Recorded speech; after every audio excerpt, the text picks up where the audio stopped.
कोई भी व्यक्ति मुख्यमंत्री को खोज करके लाएगा तो हमारे ओर से उनको इनाम दी जाएगी।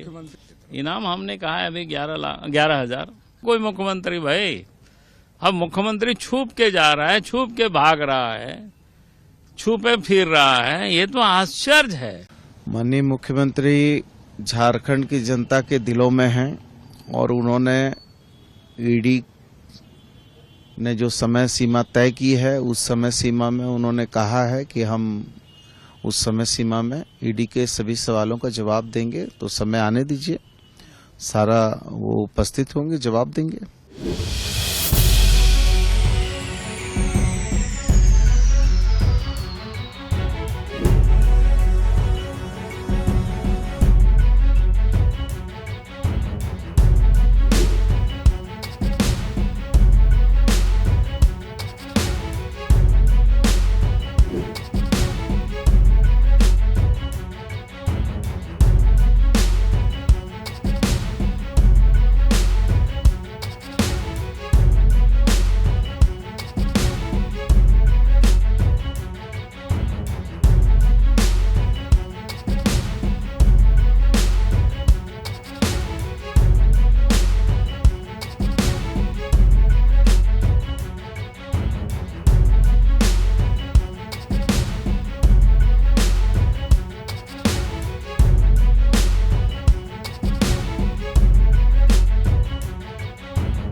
तानाशाही की पराकाष्ठा, एक चुनी हुई सरकार, एक चुने हुए मुख्यमंत्री को इस तरह प्रताड़ित करना, आदिवासी होना गुनाह है क्या?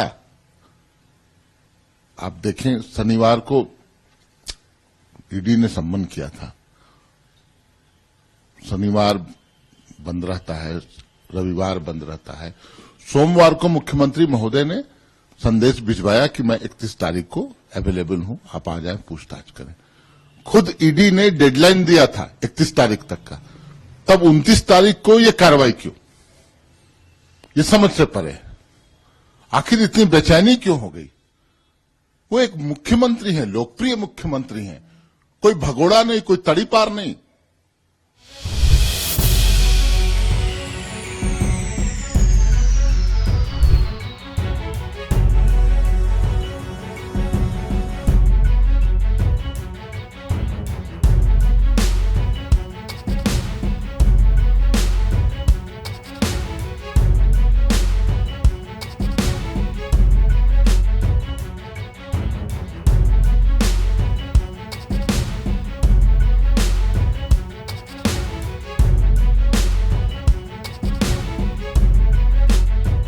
तो फिर ऐसी हालत में मैंने ये कहा है कि भाई अगर कोई भी व्यक्ति मुख्यमंत्री को खोज करके लाएगा तो हमारे ओर से उनको इनाम दी जाएगी। मुख्यमंत्री की ओर से आप कह रहे हैं, लेकिन आपके सांसद निशिकांत दुबे को पता है कि लखनऊ से वो सीधे सड़क मार्ग से राजधानी रांची पहुंच रहे हैं और कल्पना सोरेन को मुख्यमंत्री बनाने की खबर। देखिए भाई, निशिकांत जी को क्या पता है मुझे नहीं जानकारी, लेकिन हम तो जो राज्य की जनता, किसी को भी पूछिए, किसी को नहीं पता है, उनके लोगों को नहीं पता है, उनके लोग नहीं बता रहे।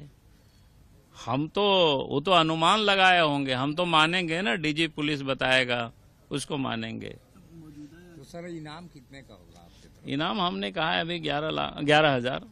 सर, संवैधानिक संकट की आप बात कर रहे हैं कि संवैधानिक संकट, अरे स्वाभाविक है, तो जब राजभवन जाएंगे क्या?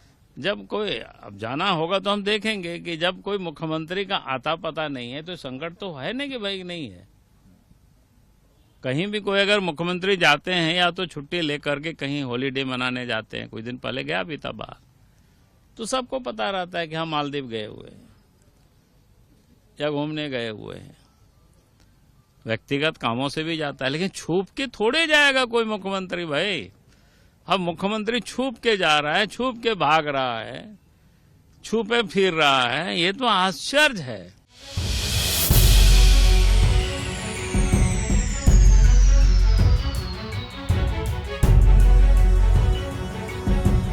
ये जो सिचुएशन है, माननीय गवर्नर साहब से मेरा रिक्वेस्ट होगा कि उनको आर्टिकल 355 में जो है संविधान की जो धारा 355 है उसमें रिपोर्ट भेजनी चाहिए। और ये सही समय है क्योंकि उनके भाई भी मुझसे बात कर चुके हैं, कल उनकी भाभी भी मेरे से बात कर रही हैं। वो सभी दुखी हैं कि ये पार्टी जो है शिबू सोरेन जी ने बनाई है, ये पार्टी दुर्गा सोरेन जी ने बनाई है। अपनी वाइफ को जो वो चार्ज देना चाहते हैं उससे कोई भी सहमत नहीं है और भगौड़े की तरह वो वाइफ को जो है चार्ज दिलाने की कोशिश कर रहे हैं। मुझे लगता है कि राष्ट्रपति शासन का ये सबसे अच्छा मौका।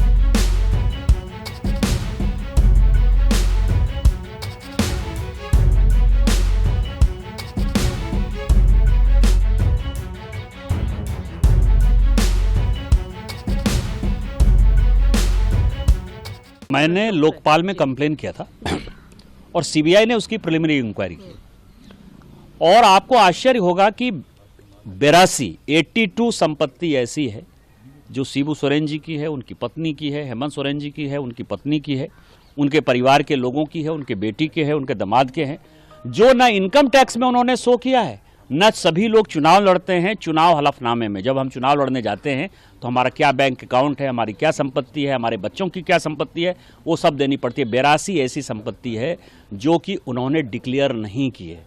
इसको चोरी और सीनाजोरी कहते हैं। उस लोकपाल की भी जांच को जो है 2 साल से वो रोके हुए थे।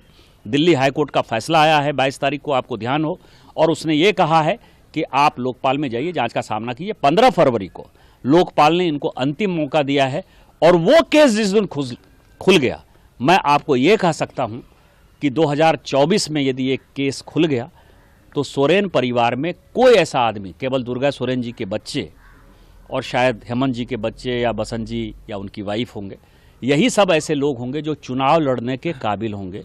नहीं तो सोरेन परिवार में कोई आदमी चुनाव लड़ने के भी काबिल नहीं होगा।